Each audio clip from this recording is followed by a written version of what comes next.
Vimos con mucho gusto en el foro de Excelsior Televisión a Santiago Krill, el presidente nacional de la Comisión de Elecciones del Partido Acción Nacional. Creo que tenemos mucho que platicar, las lecciones de la elección precisamente del 5 de junio. Santiago, bienvenido. Francisco, buenas noches. Te agradezco mucho que estés con nosotros. El agradecimiento es para mí. Oye, sorpresas. Yo creo que el primer signo de ese día fue la sorpresa que tuvimos muchos. Y además, no solo la sorpresa, sino la falla de muchas cosas que habían de alguna forma construido esta democracia que nos ha costado tanto trabajo. Las encuestas de salida, y además esto que me parece un signo de inmadurez de la democracia mexicana, que es la falta de reconocer los resultados. Cuando perdemos no nos gusta reconocer. Santiago, ¿tú cuál sería tu radiografía de eso? Bueno, en primer lugar, sí, efectivamente fue hasta cierto punto una sorpresa. Y digo hasta cierto punto, porque nosotros teníamos nuestras encuestas diarias, y las encuestas diarias fueron bastante objetivas. Lo que sí vimos, Francisco, y que vale la pena apuntar, es que muchas de las casas encuestadoras erraron de una manera rotunda. Entonces, ¿erraron, Santiago? Mira, no te sabría decir si unas fueron de mala fe u otras de buena fe. Pero los números ahí están, se equivocaron mucho y nosotros pensamos que se está haciendo mal uso a veces de estas encuestas, porque más que encuestas son propaganda política para apoyar un candidato o un partido. Yo creo que es muy malo porque se pervierten. Y luego la gente se confunde y dice, oye, pero ¿cómo es posible que ganó tal o cual candidato cuando venía muy rezagado en la encuesta? Entonces, es una primera reflexión. Una segunda reflexión es que el voto del 5 de junio pasado es un voto de castigo, es un voto de alternancia, es un voto para cambiar los gobiernos que pues no estaban cumpliendo con su deber, gobiernos de escándalo, gobiernos pues que habían abultado mucho su deuda, habían distraído los recursos, sea en corrupción, sea en malos manejos o simplemente en ineficacia. Entonces, el PAN llega con una gran oportunidad. Hemos dicho que la fiesta terminó el mismo domingo en la noche. No queremos que esa fiesta siga porque hay muchas cosas que hacer y tenemos que empezarlas a hacer de inmediato. Primero, buscar todas las condiciones para que nuestros gobiernos, los gobiernos del Partido Acción Nacional, sean gobiernos distintos y distinguibles. Sean gobiernos que le cumplan a la gente. En cuestiones muy concretas, Francisco, en cuestiones que tienen que ver con empleo, con el mejoramiento del salario, con una buena seguridad pública, con que los hospitales tengan auténticamente médicos, enfermeras, medicinas, que las escuelas funcionen y funcionen bien, que sirvan los baños, que tengan sus lugares para hacer deporte. Bueno, todo eso es un buen gobierno. Y entonces esos votos que recibimos el 5 de junio pasado, los panistas, y los éxitos que se tuvieron, se tienen que traducir en buenos gobiernos. ¿Les quedó claro ese mandato? Sin duda. Oye, Santiago, otra de las cosas, yo he escuchado a los candidatos, por lo menos, de Quintana Roo, de Veracruz y de Chihuahua, que hablan de la reconciliación, pero al mismo tiempo hablan de meter a la cárcel al antecesor, con lo cual yo no estoy nada peleado, al revés. Pero es muy complicado el hablar y decir, yo lo voy a meter a la cárcel, cuando eso no está en manos de un gobernador. Pues mira, yo lo que creo que sí está en manos es hacer justicia y no venganza. Es decir, todo aquello que viene, digamos, del estómago, de un pleito pasado, eso no es bueno.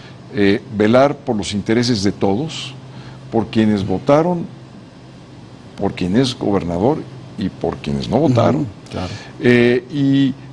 Decirle con toda claridad a su procurador que en la autonomía que debe tener el Ministerio Público, investigue donde hay cosas que investigar, deslinde responsabilidades, y si hay cárcel por vía de la ley, de la justicia, no de la venganza, no de la consigna política, no de un impulso de que ayer me la hiciste, hoy me la pagas, porque si llegamos a eso, estaremos planteando las bases de un muy mal gobierno. Yo te aseguro que quien haga eso acaba mal. Oye, Santiago, otra de las cosas también que me parecen muy importantes, el Partido Acción Nacional distribuyó a sus figuras representativas. Josefina se fue a Tamaulipas, creo que Margarita estuvo en Veracruz. Estuvo en Veracruz y en muchas otras partes, estuvimos efectivamente. La idea fue que todos los liderazgos de Acción Nacional nos fuéramos a campaña. Esto además nos daba una unidad de propósitos. No es una unidad hueca o de discurso. Estábamos ahí en las campañas trabajando juntos, unidos, como debe de ser. Y esto es muy bueno, es una gran noticia para los panistas, es una gran noticia para quienes van a hacer gobierno, porque van a requerir de un partido unido. Eso es un gran punto. Yo creo que los ciudadanos de a pie, los que no estamos muy metidos en el PAN, después del episodio Madero-Anaya, decíamos el PAN no se va a volver a cohesionar. Y nos sorprenden en esta elección precisamente con cohesión, nos sorprenden además de todo con un trabajo consistente y con un triunfo que no había tenido el PAN en toda su historia. Así es. Yo creo que, mira, el mérito obviamente es un mérito colectivo de los candidatos, de sus equipos de campaña, de los liderazgos, pero no cabe duda que el presidente del partido tiene una enorme responsabilidad. Tú imagínate que esto no hubiera salido bien. ¿Quién es el responsable? También pues el presidente Anaya, ¿no? Ricardo Anaya. Entonces yo creo que aquí Ricardo Anaya sí tiene, digamos, un liderazgo que va cohesionando esa unidad, que va convocando a la unidad, que los liderazgos fuertes del partido se sienten cómodos con ese liderazgo y empiezan a trabajar juntos y unidos. Entonces esto creo que es un avance muy importante, como lo señalas, pero ahora el reto es que nos mantengamos así hasta el 18. Y que cumpla, ¿no? Porque si no, se va el asunto. Que tenga resultado muy pronto. Platicamos el otro día con los 7 candidatos que triunfaron y les decíamos lo importante y la enorme responsabilidad que tienen, en primer lugar, Francisco, de dar resultados de corto plazo.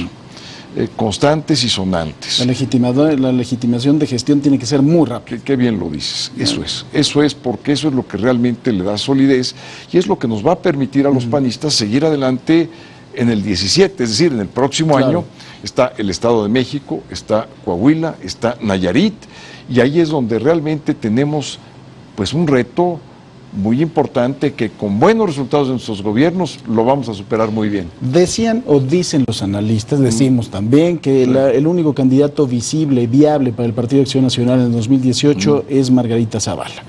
Pero por ahí Fox también se estaba adelantando, decía que ya tienen que saber qué candidato tienen que tener, porque hay que trabajar en función de empujar esa figura, porque si no se pasa el tiempo y puede haber problemas. Pero con esto también Ricardo Anaya se pone, obviamente, en el monitor, eso a mí me queda claro. ¿Cómo le van a hacer? Porque sí creo que de alguna forma Fox a veces dice locuras muy interesantes, pero creo que en este caso también pues fue la fórmula que lo llevó a la presidencia. Mire, yo creo que cada época es distinta, digamos, los tiempos son muy diferentes. Del año 2000 al 2016 es década y media y un poco más. Entonces, las cosas han cambiado. Sí tenemos efectivamente liderazgos muy fortalecidos después del 5 de junio, sin lugar a duda Ricardo Anaya, sin lugar a duda Margarita Zavala, y también quien ya se apuntó, el gobernador de Puebla, Rafael Moreno Valle. Entonces, qué bueno. A mí me da mucho gusto, como presidente de la Comisión Nacional de Elecciones, pues ver liderazgos fuertes de mi partido. Inmediatamente pienso que tenemos un partido más fuerte. ¿Por qué? Porque los liderazgos están llamando la atención, la prensa y los medios lo están siguiendo, las encuestas empiezan a reaccionar muy favorablemente hacia su presencia y hacia sus probables o posibles candidaturas de quienes han dicho voy, que ha sido Margarita y que ha sido Rafael Moreno Valle hasta este momento. Entonces, eso a mí me entusiasma mucho, pero me va a entusiasmar más cuando establezcamos las reglas, todos convengan a ellas, y quien resulte candidato o candidata, que va a ser naturalmente solamente uno, todos los demás nos podamos unir en torno a esa candidatura y sacar adelante la mejor campaña. Una campaña muy parecida a lo que acabamos de ver con estos 7 triunfos, en donde todos los liderazgos pongamos lo mejor de nosotros mismos. Claro. Pues Santiago Krill, presidente de la Comisión Nacional de Elecciones del Partido de Acción Nacional, te agradezco mucho que es. El agradecido soy yo, te agradezco mucho, Francisco. Gracias, Santiago. Qué gusto, Te lo agradezco Gracias. mucho. Y nosotros... Te invitamos a seguir cuestionando la información con los siguientes videos.